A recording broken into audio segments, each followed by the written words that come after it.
saacadihii la soo dhaafay waxaa faafay warar ku saabsan in xiriir uu dhex maray dowladda Soomaaliya iyo Israa'iil waxaana si kala duwan looga hadlay faaqiday nooca uu noqon karo iyadoo dadka qaar ayba beeniyeen wasiir ku-xigeenka arrimaha dibadda Israa'iil Sharon Haskell oo wareysi siisay telefishinka i24 oo ah mid laga leeyahay Israa'iil ayaa wuxuu wariyay dhowr mar wuxuu ku celceliyay su'aal aanan wada hadalka socday dhex olin oo ahayd inay xiriir la leeyihiin dowladda Soomaaliya in kale iyadoo warka koobsanaysa ayaa waxay sheegtay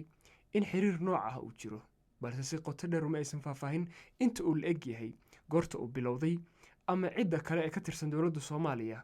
ee ay sheegeen inay sida gaarka ah u leeyihiin xiriirka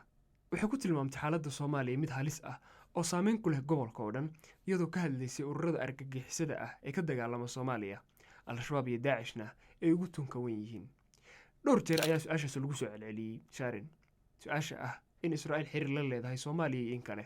balse waxay mar kale ku gaabsatay isla hadalkii ahaa in si uun xiriir u jiro waxay muujisay in Israa'iil adduunka oo dhan ay xiriir la leedahay gaar ahaan qaaradda Afrika iyadoo mar kale xustay in kooxaha al-shabaab oo kale ah ay dhibaatadoodu saameyn karto dunida oo dhan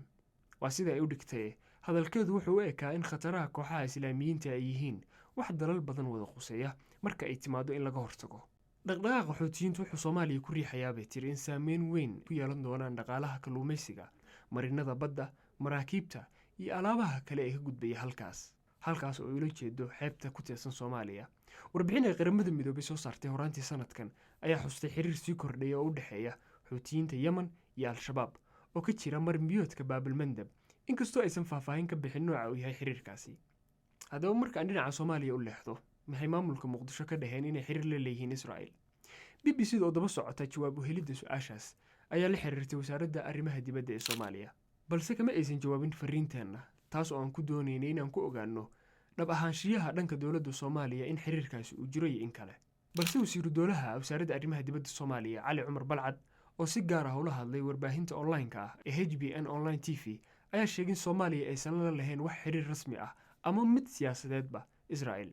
isla markaana mowqifka dowladda federaalka uu yahay mid cad oo aanan isbedelin inkastoo warkaasi kooban yahay haddana dowladda federaalka Soomaaliya horey waxay marar kala duwan uga hadashay arrimaha Israa'iil gaar ahaan dagaalka Gaza ee u dhaxeeya Israa'iil iyo Xamaas halkaas oo looga markhaati noqday mid ka mid ah dhibaatooyinka bini'aadantinimo ee ugu culus uguna daran caalamka waxay had iyo jeer Soomaaliya sheegtay in xalku ku jiro laba dowladood oo kala madax bannaan oo Falastiin iyo Israa'iil kala ah sidoo kale dowladda Soomaaliya dhowr jeer ayay cambaaraysay weerarada iyo barakicinta dadka Falastiiniyiinta ah ee geysanayaan ciidamada Israa'iil